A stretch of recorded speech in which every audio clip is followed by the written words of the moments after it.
So we're back. Inverse. Let's see, what is it? The Inverse 4.0. That's what it is. The Inverse 4.0. This is one of our favorite races of the year. We've been to this one, I think, 3 years in a row now, something like that, down in Leakesville, Mississippi. If you've never attended one of those events, definitely one worth checking out. The backside is definitely worse than just about anything you can find around. It's basically the equivalent of like a farm road. This is the only way to really compare it to anything. We had some ups, we had some downs, but overall we did pretty good with both cars that we took. We ended up taking Bones and a new street car, buddy of ours, Josh's Midnight Snack, which is a 98 Camaro F-body, something like that. I mean, I probably missed that. It's fine. It's like a 30,000 original mile Camaro. It's been pretty much a race car its whole life. Started out as a nitrous car. We swapped it over to turbo a couple of months ago. Actually, 11 o'clock at night, we were putting a Dominator, rear speed sensor, a couple other things. You know, night before race, usual stuff that we do.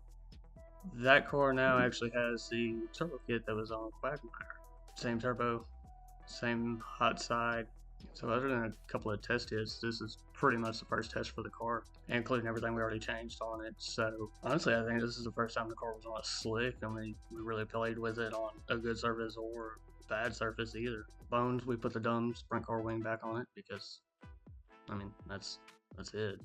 And then we played Halloween. We went ahead and changed the front end on it for front side. Everybody likes the front end. I'm not a fan.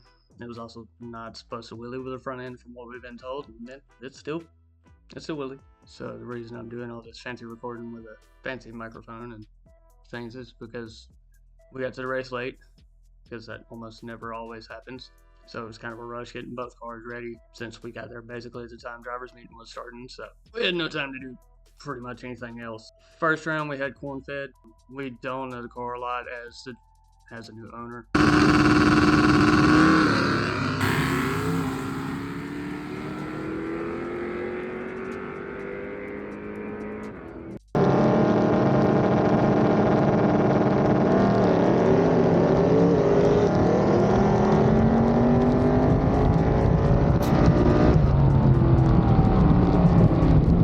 Came up, we ended up pulling out the win against him, but the car didn't really go anywhere, didn't make any boost. Kind of curious as to why. Whenever we armed the air launcher for the parachute, apparently the feed line was off of it, so as soon as it was armed, it dumped all the pressure in the onboard air system and basically made it pass all the motor. So we get past that even after flubbing it. Bring up Midnight Snack with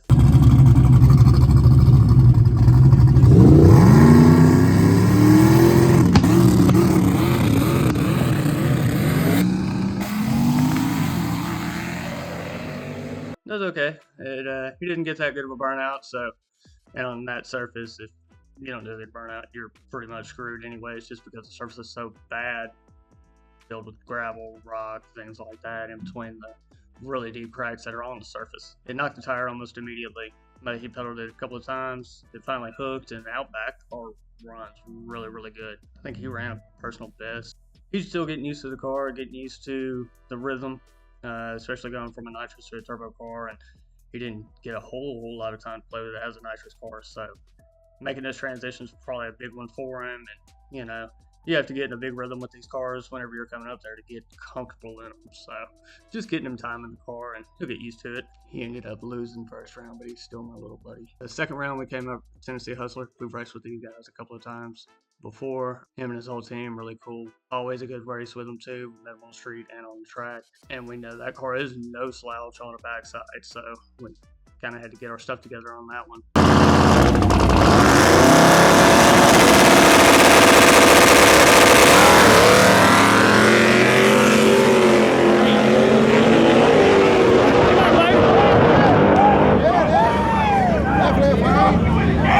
Joey thought there was space.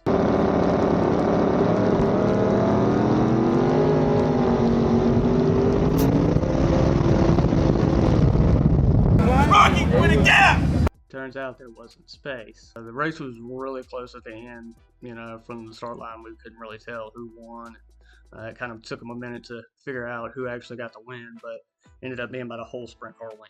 We talked to Rocky afterwards. He said the car overboosted at the end, and I mean, you can see in the 360 camera that he lost the tire about 450, 500 foot, something like that. And that was about the time it probably overboosted, and we were just able to big block him on the end, luckily. The third round, we ended up getting Lavender and White Girl. And again, met him a few times. Car was extremely fast, especially on the backside. And tonight was no exception. The car was absolutely hauling ass, and again, we had to get our shit together.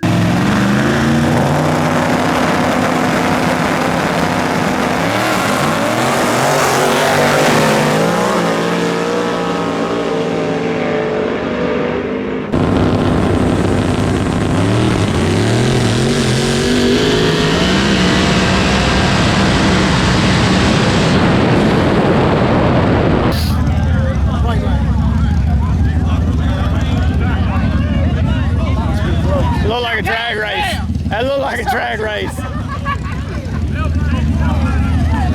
Waiting on you down there, just take your time. This is the first race. It took them forever to figure out what it was. At first, we thought it was Lavender because they said what they could see was a reflection on the wall, but you wouldn't be able to see the reflection on the wall because the wing was actually there. So once they took that out, they called it a rerun, which we felt like was the best thing to do, especially because nobody could clearly tell who had actually won it. So we got the car cooled down. We made a few changes to the tune-up.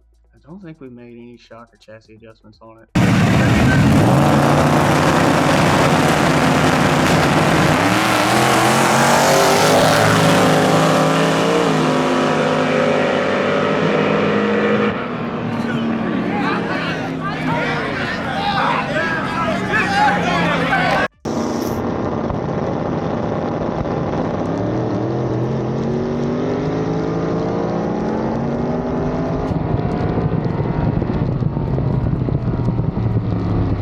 Came back up, but we'd been having a problem with the MAC valves, either a leaking or we had a leak on the actual onboard air system.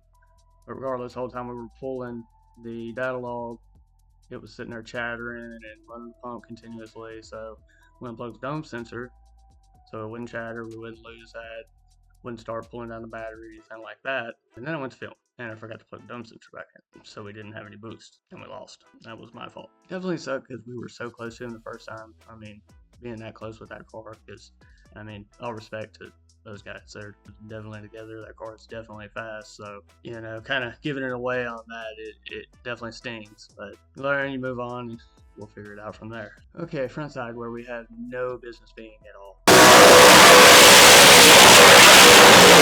We ended up getting in Little Gangsters 530. We also entered in small tire just so we could at least get a couple of hits on the surface. Good surface to the 330. Transitions to basically what the backside is. And then the day before, the backside starts bringing up a bunch of sand and makes it that much trickier to get down. Because you can roll to the 330, but after the 330, unless you've got, you know, good chassis setup, good power management, or good traction control, you can get in trouble pretty quick, and a couple guys found out also. First round of Little Gangsters, we had the Instigator. Jesus, that thing's loud. Cool car though, makes a lot of power. Really, really loud. Blue hats everywhere. I'm sure there's videos somewhere of that. Zoomies, big blower, big block I assume, not 100% sure. I mean, it was loud enough that we couldn't hear the car running. He couldn't hear the car running. Kind of throws you off your game just a little bit.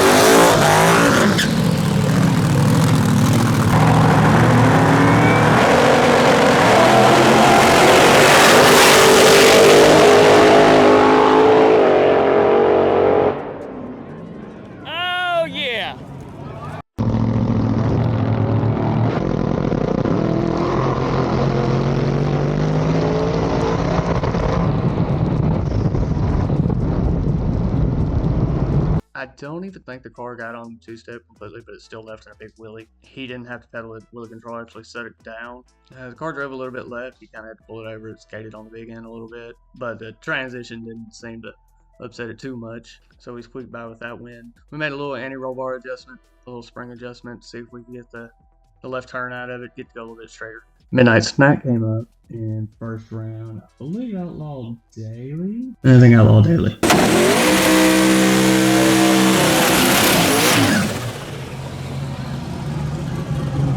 Hey, that's a fucking burnout.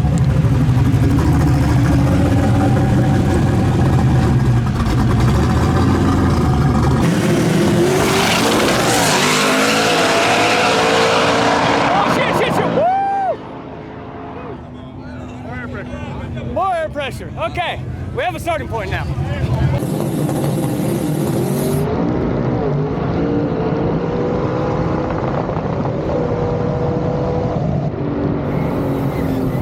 The car had violent tire shake on the lead, but once it actually gathered it up about 100 foot out, the car rolled on the big end.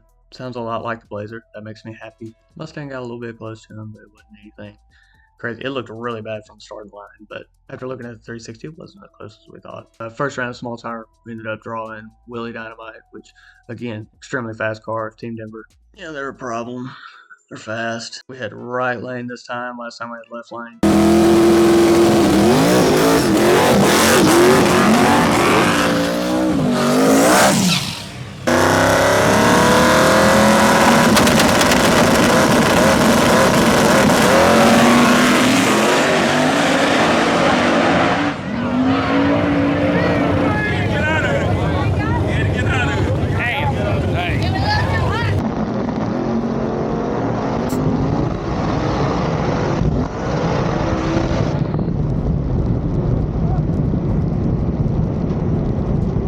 Car left and Willie again, drove harder left this time. He ended up driving out of the groove a little bit, and I guess the traction grabbed it too hard, and the electronic throttle body TPS errored. So as soon as it does that, it takes away all throttle, and Willie drove by us. But seeing where we were at with the car, we're happy with that. Even though we had problems, it sucks. It happens. And that ended our day for a small tire. So for second round of 530, we put a little more preload in the driver's side, a roll bar, and a little more spring pressure in it, just to see if we could get the left out of it. And we came up second round for 530 against a Mustang. I can't remember his name. My bad.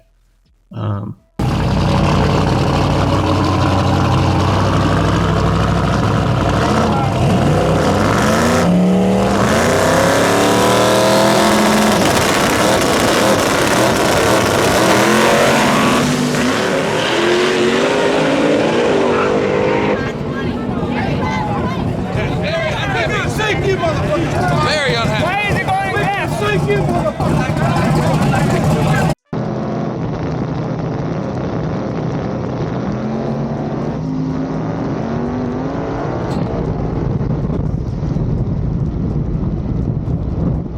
As soon as he let go of the button, it Willie and pulled even harder left. So we've obviously got some kind of rear steer problem, or something has moved, or possibly even different size tires on the side. We've run into that before. We're just gonna have to spend some time with it, change some things, and do some measuring, and make sure everything's happy in it. Overall, though, I mean, it's a successful outing. We learned some things. Bones is definitely starting to run the numbers that we need to. All it took was adding 3 wings to it, but I mean, it's only dumb if it doesn't work, right? I mean, I think it's still it can still be done. We learned quite a bit with Midnight Snack. So second round Outlaw Daily with Midnight Snack, he drew Randy Westmoreland and the TA. If anybody knows that car is extremely fast, especially out the back door. And I mean, we knew we had our work cut out for him. Added a little more tire pressure to it from last round to try and keep the tire shake out of it. I think dropped a pound on launch too, just to try and keep it a little bit happy. Tightened up the front end a little bit.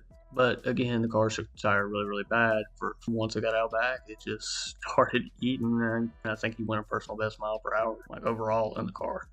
So we learned some things with that car. We learned a lot of things with Bones. We're definitely getting a handle on the big block, especially on the backside where it's really, really bad stuff. That's 2 weekends in a row where we at least went rounds with it and haven't been first round duck, which is always a plus. You know, it's been a little bit of a struggle, but sometimes you struggle with these things and finds out who's weak and who's strong and who can get through this stuff. So that was the Inverse 4.0 for us. If you liked this video, check out some of our other ones. Like, share, subscribe, comment, and we'll see you all on the next one. Also, to all the locals that think we can't street car, you're finna find out. Peace.